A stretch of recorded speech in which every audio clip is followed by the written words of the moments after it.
Hey guys, thanks for watching the video. Today we will go over the action in gold, in particular the mining stocks over the last year and a half. And then in the second half, we'll go over how you can use this information in the leverage effect trading charts and how you can forecast and plan your trades if you like using the 3x ETFs. First off, we'll get the disclaimer out of the way. This video is for educational purposes only. This is not investment advice, as we are not investment advisors. Keep in mind, trading 3x ETFs involves a high degree of risk, and there are no guarantees or certainties in trading these vehicles. So keep that in mind. Many traders lose money, and don't ever trade with money you can't afford to lose. So we'll get started here. This is a chart of the HUI Index. I'm using the HUI because it has a good mix of the miners. The GDX and GDXJ charts are very similar. So they kind of all go into one, but we can use this information to chart out, and you can hone in with the specific ETF if you prefer Nugget or JNUG, or if you take the bear trend path and you want to trade dust or JDust. So you can see here over the last couple years, starting from the left hand side of the chart, 2012, we were still in the downtrend, coming all the way down, and then all the way to July here, where it looked like we could have been bottoming, sort of a fake out. Spent about 6 months in a sideways trend before we broke out.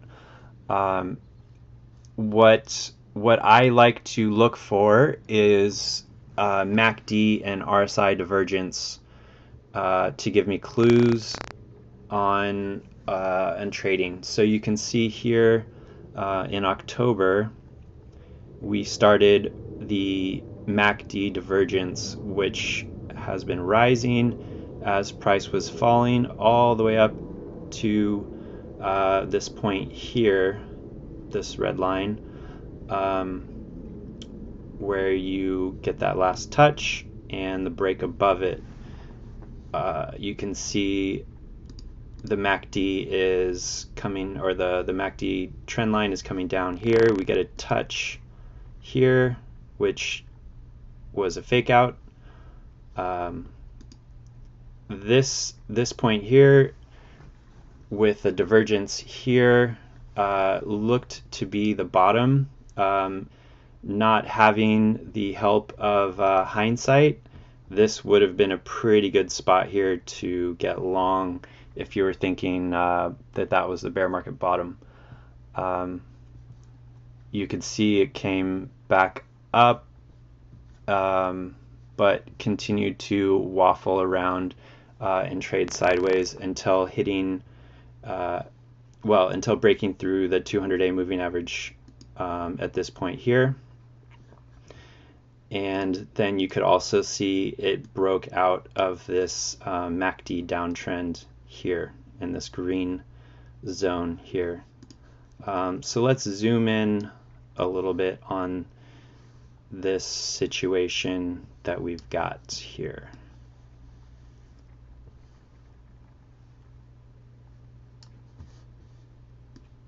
So the shorter term, this is a daily chart.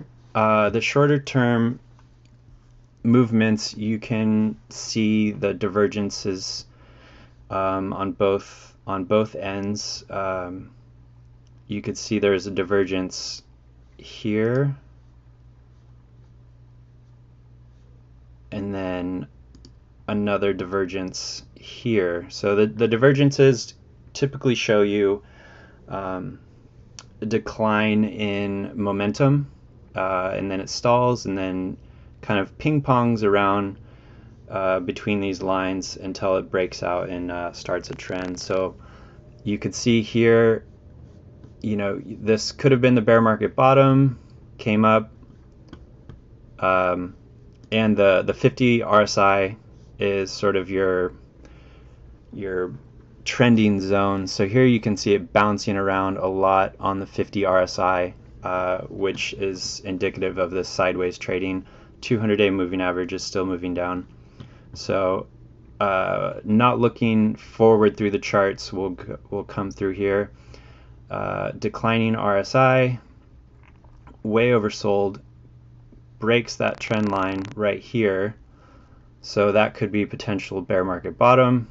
So you get long here, comes up, comes back down, keeps going up. Couldn't quite get oversold here.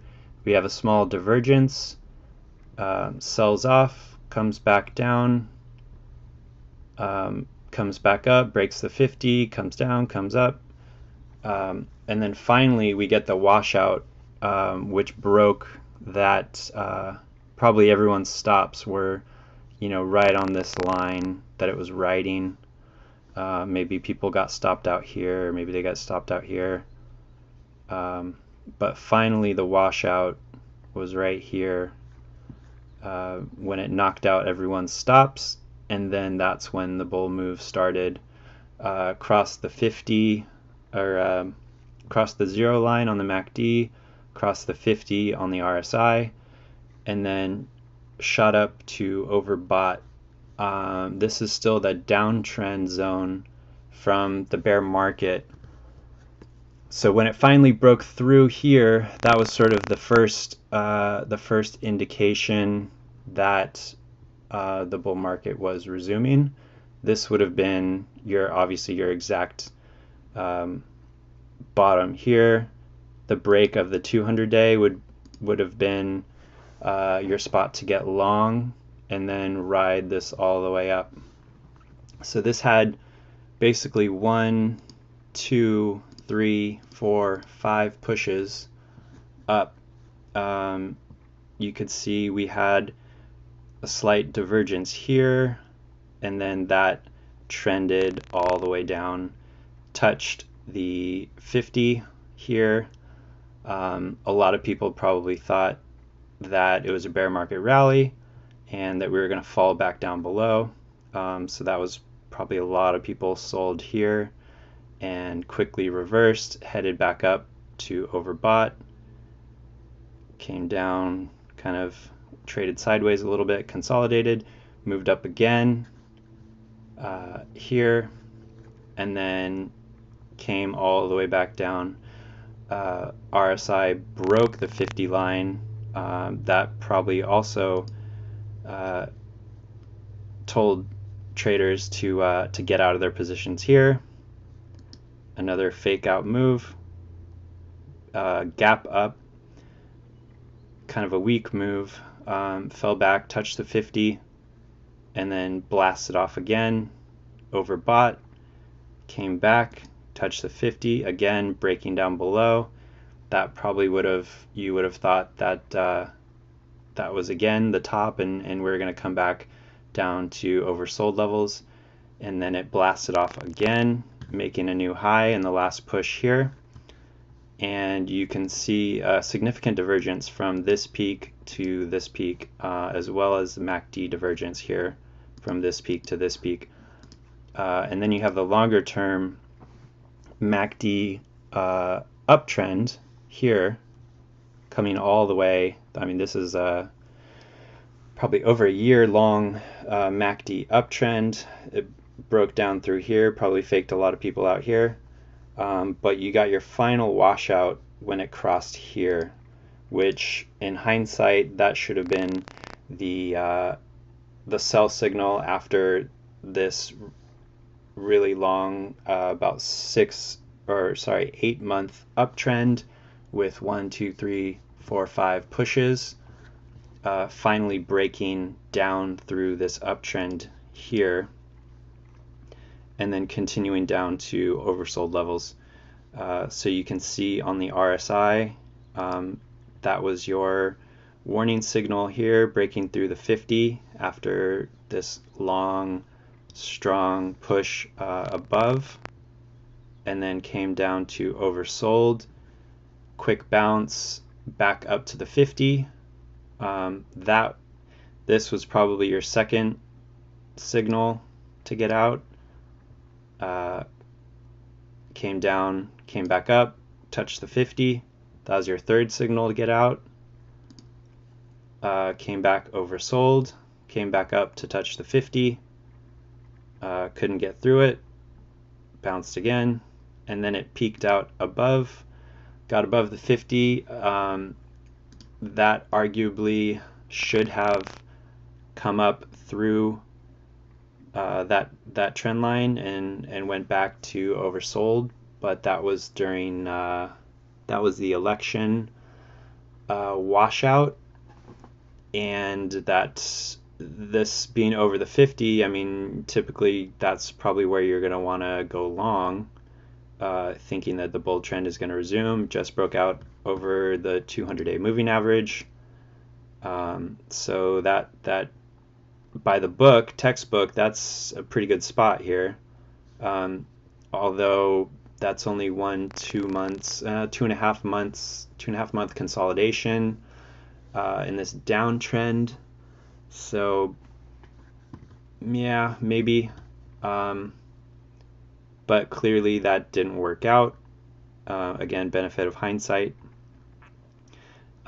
Stops were probably placed right in this zone here, broke through that, another washout.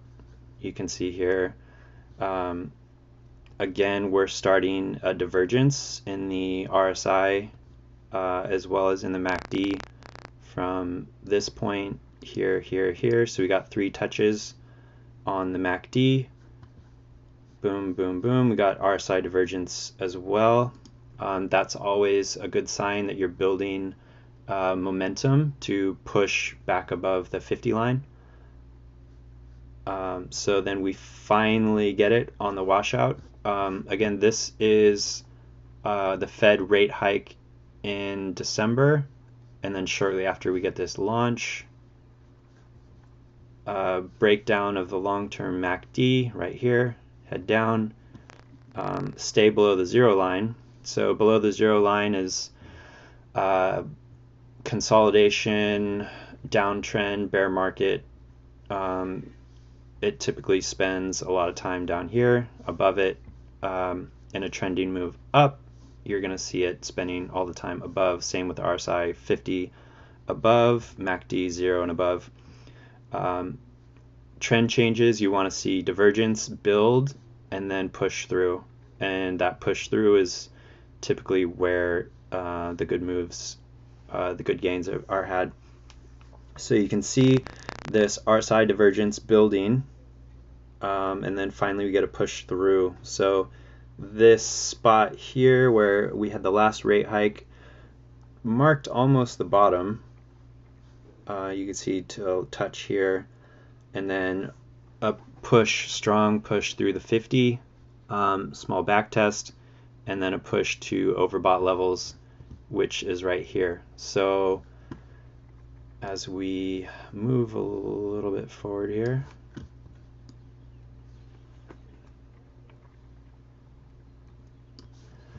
so now this brings us a little closer to today. We still have the strong RSI and MACD. Well, more so MACD divergence here. We got 1, 2, 3. We're on our 4th touch right here. The RSI is a little bit weaker. We have 1, 2, 3, 4, 5, 6 touches on the RSI. We got pushed down through that trend line, and then it came back up on Friday. Here we're still okay on the MACD, but if it breaks through here, I would expect it to come back down here, down to the bottom level, down to I don't know, maybe 10, negative 10. If this is a continuation of this channel here, or I'll make this a bit thicker. So basically we're at this decision point here where we're either going to continue higher or we're going to continue lower. Obviously, that's kind of a no-brainer. We're either going higher or lower, but what you want to see here, if we are going higher, is you want to see the MACD not really fall below this line here, and you want to see the RSI take back this trending line here on, this is just the 14 period, and when it does move above it, you want to see this move. You want to see a really strong move. Next week, if we don't get a pretty strong move up through that line, then chances are we could be in this bear scenario, which is either going to be a trading range, it could be a falling wedge, or it could be just another downtrend. So in the bull case, we had a nice reversal. This rectangle here indicates essentially the rate hike is basically priced in at this point. The odds are 90%. So I put this extra bar here for that rate hike. The decision doesn't come until this bar here. But as you can see, the two previous rate hikes have spurred pretty significant rallies. So if we are still in the bull camp and we're going to have another push higher, so we have 1, 2, we're looking for this third push higher, that would kind of get things back on track to push us through. This is the Fibonacci level from the bottom up to the top and then to this bottom. We broke above the 25%. We couldn't get to the 50%. That's concerning, and also the fact that we broke down back through the 25% level and all the way through. So that's probably not the best scenario. However, it's all hope is not lost. But if we are in the bear camp or the bull camp, we want to see price appreciate pretty significantly over the next month. That might happen because the rate hike was priced in. It's going to be a little different because we actually have the rate hike on.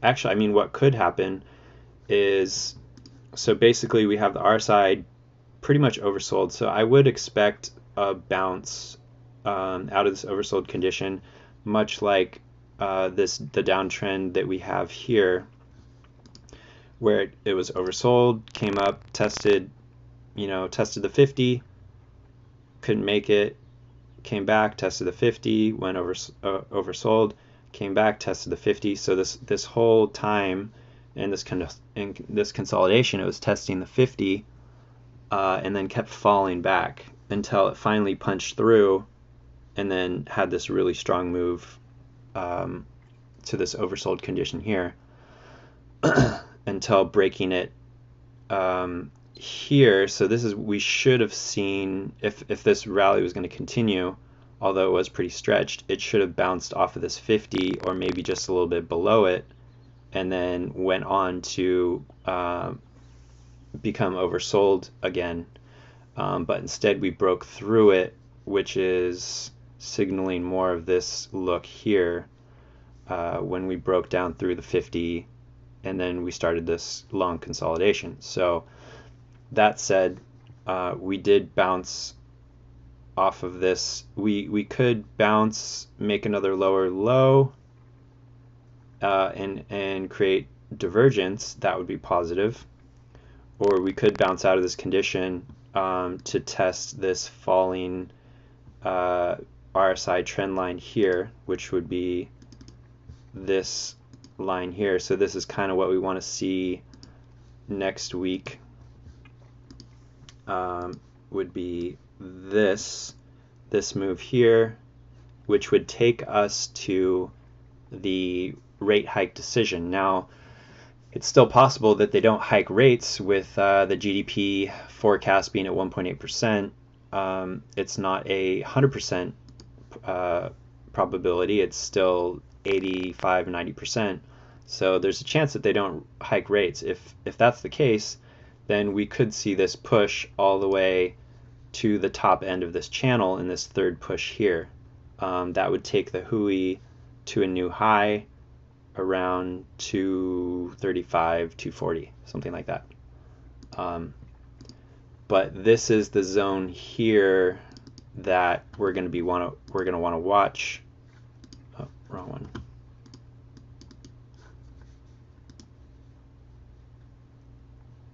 Let's go.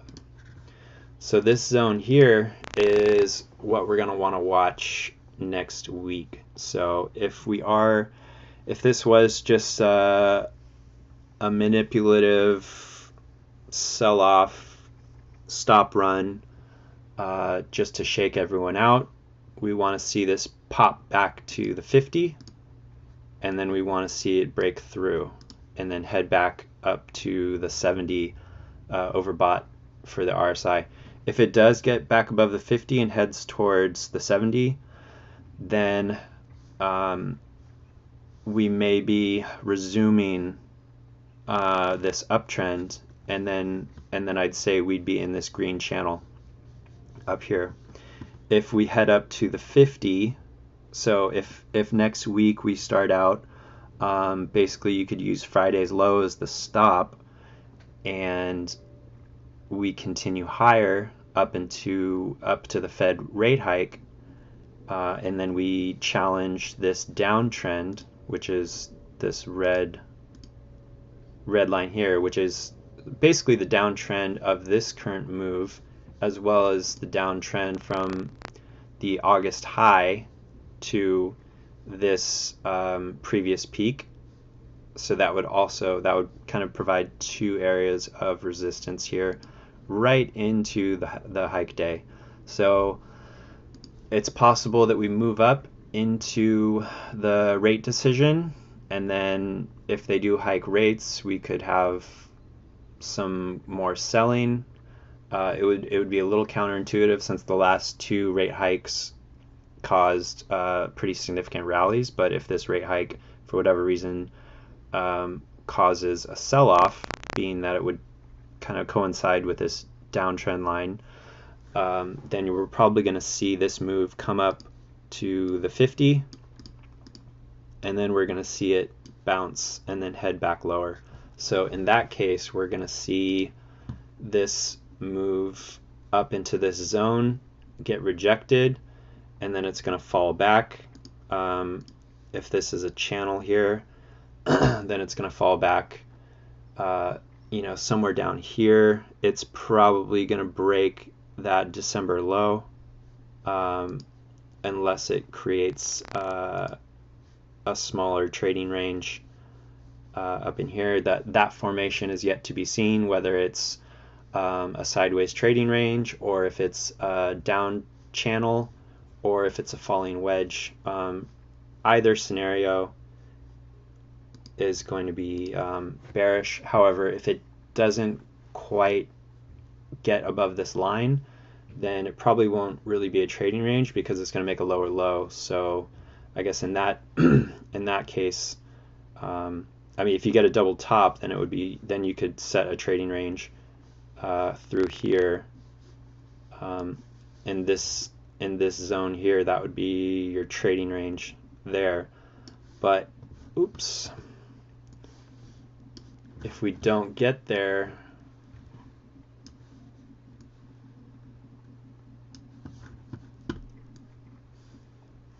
then we're going to probably head down lower. And then if we're heading lower, we're probably going to be in this some sort of pattern. We're going to stay below this downtrend line. So this is going to be the line. This is going to be the line in the sand here.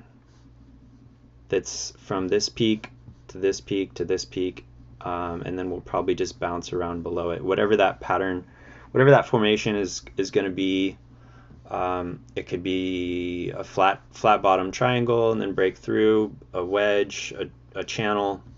Regardless, you're not going to want to be trading either JNUG or Nugget in that situation because you're just going to get torn to pieces.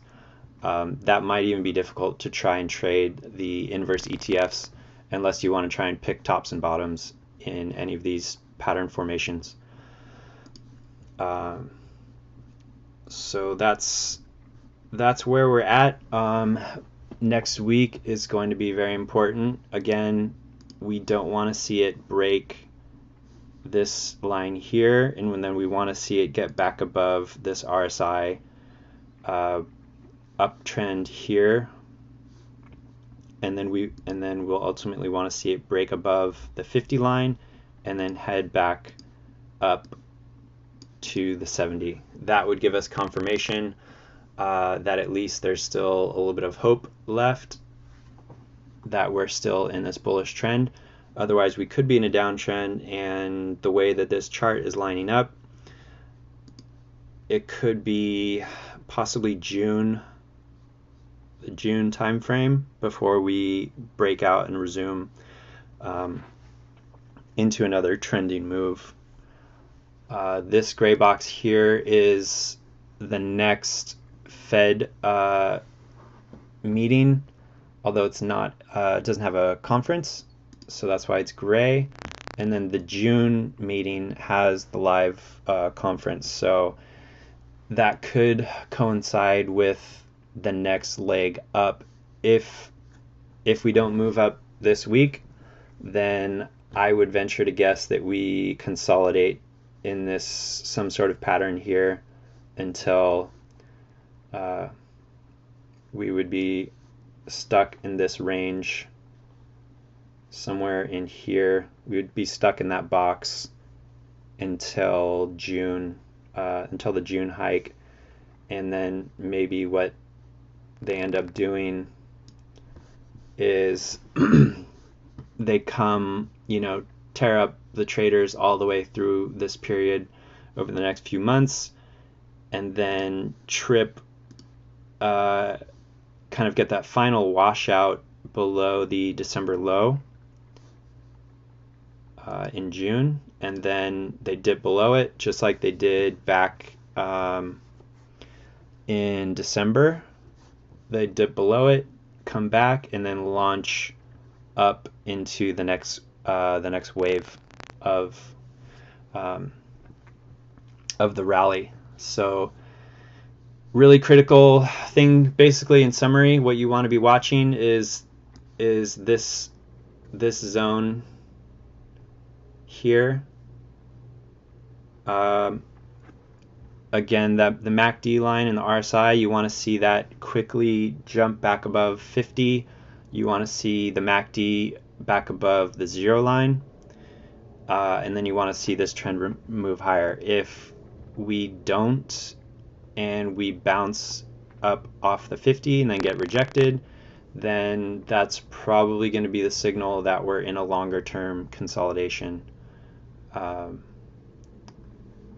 Otherwise, we should be good to go. However, trading the 3x ETF, because we're not in a trending move, even trading JDust or dust in this downtrend line would be pretty difficult because there's all these fake outs. I guess you can try and trade when it touches the 50, but even then, that we're bouncing off of that. I think you would just get chopped up. That would be kind of difficult to trade that. So in the second half, we'll show you how you can use this information in charting the movement of JNUG and see what kind of gains or losses are up ahead.